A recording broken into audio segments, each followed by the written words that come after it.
In the heart of ancient Athens, where marble columns reach toward indifferent gods and merchants haggle over olive oil, a philosopher asks the most dangerous question ever posed to humanity. What is justice? The question hangs in Mediterranean air like incense, deceptively simple yet capable of toppling kingdoms. 24 centuries later, we still cannot answer it. We still cannot look away. The cave is real. You are in it right now. The shadows on the wall flicker from your phone screen, your television, your carefully curated reality. Plato knew this moment would come, when humanity would mistake reflection for truth, when we would chain ourselves to comfortable illusions and call it freedom. Socrates walks through the Athenian agora, his bare feet kissing dust that once trembled under Persian armies. His eyes hold the weight of questions that have no easy answers. He stops citizens mid-stride, merchants mid-sail, politicians mid-promise. "Tell me about justice," he says, and watches certainty crumble like ancient pottery. The philosopher's beard is streaked with grey wisdom. His voice carries the authority of a man who has faced death and found it wanting. Around him, Athens burns with the fever of democracy. Chaotic, beautiful, doomed. The trial that will end his life still lies ahead, but already he tastes hemlock in the air. Plato watches from the shadows, young and hungry for truth. His aristocratic hands have never known honest labour, yet his mind labours over the greatest questions. He sees his teacher dissect souls with surgical precision, revealing the rot beneath rhetoric. A student becomes a disciple, becomes a revolutionary of thought. The year is 380 BCE. Alexander has not yet been born. Rome is still a minor Italian city-state. Christianity does not exist. Yet in this intellectual crucible, ideas are forged that will outlast empires. The Academy's olive trees whisper with philosophical discussion that will echo through millennia. Glaucon's voice rises with youthful challenge. But why be just at all? The question cuts through academic pretense like a blade through silk. Here is the eternal adolescent rebellion, the sophisticated nihilism that every generation rediscovers. Justice is for suckers. Power is for the strong. The weak deserve their fate. The Ring of Gyges gleams with invisible power. Plato's thought experiment births 1,000 superhero stories, 1,000,000 power fantasies. If you could act without consequence, would you remain good? The ring whispers seductively, "Take what you want, harm whom you please, be accountable to no one." Invisible hands reach for invisible power. The ring's bearer becomes a ghost haunting his own life, present but not participating, powerful but not connected. This is the ultimate isolation, to be capable of everything yet incapable of authentic relationship. The ring grants power but steals the soul. Modern surveillance cameras blink red in the darkness. Every transaction tracked, every movement recorded, every thought commodified. We wear the Ring of Gyges in reverse, visible to everyone, anonymous to none. The question remains, when we think no one is watching, who do we become? The philosopher-king stands alone on a mountaintop of intellect. Plato's impossible ruler combines wisdom with power, thought with action. But who would choose such terrible responsibility? To see clearly means to bear the weight of truth. To rule justly means to sacrifice personal happiness for collective good. Wisdom arrives uninvited, like grey hair and joint pain. The philosopher-king cannot enjoy ignorance's bliss. Every decision echoes through eternity. Every choice carries the weight of consequences for thousands. The crown of knowledge proves heavier than gold, sharper than thorns. The Republic's guardians train in fields outside Athens. Their bodies sculpt themselves into weapons of state. They own nothing, love selectively, serve absolutely. Plato's ideal soldiers renounce personal desire for collective good. They become instruments of justice, tuned to perfection's frequency. Totalitarianism wears philosophy's mask. The Republic's beauty conceals authoritarian bones. Children belong to the state. Art submits to censorship. Individual dreams dissolve into collective purpose. The road to utopia is paved with personal freedoms, and the destination may not justify the journey. Poets gather their scrolls and flee the ideal city. Homer's blind eyes cannot see the future, but his verses threaten Plato's perfect order. Art lies, the philosopher claims. Stories corrupt. Beauty distracts from truth. The ancient quarrel between philosophy and poetry begins here, in this moment of cultural divorce. The lyre's strings vibrate with dangerous frequency. Music moves the soul without engaging reason. It bypasses the mind's defenses, smuggling emotion past logical barriers. In the Republic, even melodies submit to state approval. The wrong rhythm might inspire revolution. The wrong harmony might awaken desire. Shadows dance on the cave wall. Three-dimensional reality compressed into two-dimensional entertainment. The prisoners applaud. Critics debate. Audiences consume. They mistake projection for presence, image for essence. The chains are comfortable. The darkness is familiar. The truth stands behind them, brilliant and ignored. The philosopher turns toward the light, dragging reluctant feet toward revelation. Each step up the cave's incline requires courage. The ascent hurts. Eyes water, legs tremble, certainty crumbles. But slowly, gradually, the world reveals itself. Colours have names, shadows have sources, reality has structure. Sunlight blazes with the intensity of pure truth. The philosopher stumbles, temporarily blinded by illumination. This is the moment of philosophical birth, when the mind first grasps reality, unfiltered by prejudice or custom.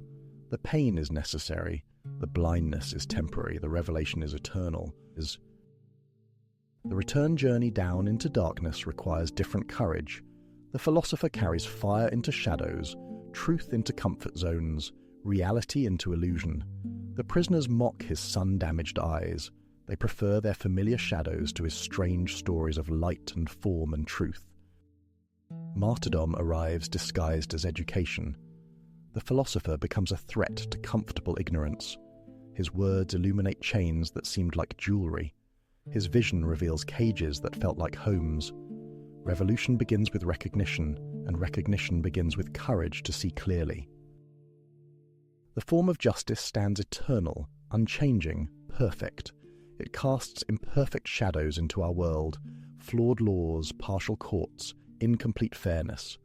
But the form itself remains untouched by human failure. It exists beyond time, beyond culture, beyond the corruption of earthly power. Universals laugh at particulars. The form of table makes all tables possible. The form of beauty makes all beautiful things recognizable. The form of justice makes all human legal systems pathetic approximations. We grasp at shadows of perfection, never quite catching the light. The soul's three parts war within every human heart. Reason sits in judgment, passion argues with eloquence, appetite demands satisfaction. Justice emerges when each part accepts its proper role. The mind rules, the heart supports, the body obeys. Harmony is possible, but not inevitable. Appetite roars with the voice of 1,000 desires. It wants food, sex, comfort, security, pleasure, without consequence. This is the beast within, necessary but dangerous. Uncontrolled appetite creates tyrants. Properly channeled appetite creates energy for virtue. The difference lies in reason's strength. The heart pumps courage through philosophical veins. Plato's spirited class defends the city with passionate commitment. This is emotion in service of truth, feeling aligned with thinking. The heart can be reason's ally or enemy, depending on education, culture, and choice. Reason wears the crown reluctantly. It would prefer contemplation to governance, ideas to administration. But someone must rule, and better the wise than the ambitious. The philosopher-king accepts power not from desire but from duty, not from pleasure but from necessity. The tyrant sits alone on his throne of skulls, surrounded by flatterers who despise him. He trusts no one because he is trustworthy to none. Power without wisdom creates monsters. Appetite without restraint creates hell. The tyrant rules everyone except himself. Democracy crumbles under the weight of its own contradictions. Every voice equals every other voice. Every opinion claims equal validity. Expertise becomes elitism. Wisdom becomes pretension. The ship of state sails without navigation, every passenger claiming to be captain. The ship of state tosses in storm-driven seas. Plato's metaphor captures democracy's fundamental problem.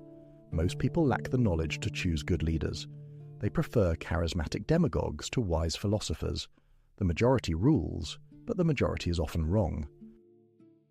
Education begins before birth in the cultural womb that shapes expectations. The Republic's citizens learn virtue through stories, music, exercise, and mathematics. Every lesson serves the state. Every song reinforces values. Every game teaches skills. The individual dissolves into collective purpose. The allegory of the cave becomes cinema's origin story. Every movie theatre recreates Plato's thought experiment. Audiences sit in darkness, watching light play on screens, mistaking projection for reality. The theatre becomes cave, the screen becomes wall, the audience becomes prisoners. The Academy's olive trees shelter 2 millennia of philosophical discussion. Students walk these paths arguing about justice, truth, beauty, and knowledge. The questions remain fresh even as the questioners age and die. Philosophy proves immortal even as philosophers prove mortal. Aristotle paces the Academy's gardens, already disagreeing with his teacher. The student's empirical mind rejects the master's idealism. Reality exists in particulars, not universals. Knowledge comes through observation, not recollection. The greatest student becomes the greatest critic. The manuscript travels from Greek to Arabic to Latin to vernacular languages. Each translation carries new interpretations. Islamic philosophers find God in the forms. Christian theologians discover heaven in the eternal realm. Renaissance humanists glimpse human potential in the philosopher-king. Modern democracies struggle with ancient questions. How do we balance individual freedom with collective good? How do we distinguish between wise leadership and popular appeal? How do we educate citizens for virtue rather than mere success? Plato's Republic offers no easy answers, but it asks the right questions. The cave wall flickers with social media updates. 21st century prisoners scroll through curated realities, mistaking information for wisdom, opinion for truth. The chains are wireless now, but no less binding. The shadows are digital, but no less seductive. Artificial intelligence dreams of philosopher-kings. Algorithms claim objective rationality. Machines promise governance without corruption. But Plato's vision requires more than intelligence. It requires wisdom, and wisdom requires understanding human nature, not just processing data. The eternal questions echo through time's corridors. What is justice? How should we live? What do we owe each other? Who should rule? What is truth? These questions shaped ancient Athens, medieval monasteries, Enlightenment salons, and modern universities. They will shape tomorrow's conversations.